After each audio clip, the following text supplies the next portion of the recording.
রাবারের এই কষকে বলা হয় সাদা সোনা।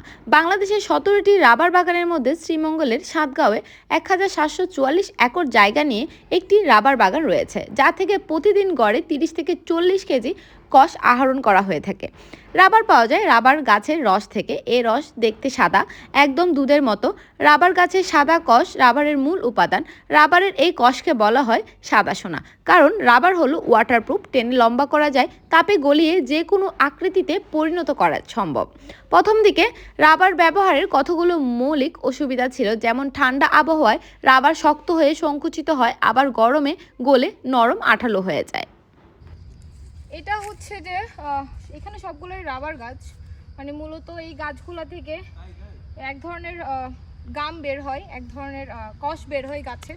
এটা হচ্ছে মূলত হচ্ছে রাবার তৈরিতে ব্যবহার হয়। সো এটা আমাদের দেশের খুব খনিজ একটা জায়গা। এই গাছগুলো সবখানে পাওয়া যায় না, আর এই রাবারগুলোও হয় না। সো সবাই আসবেন অবশ্যই এখানে ভিজিট করতে, ভালো লাগবে।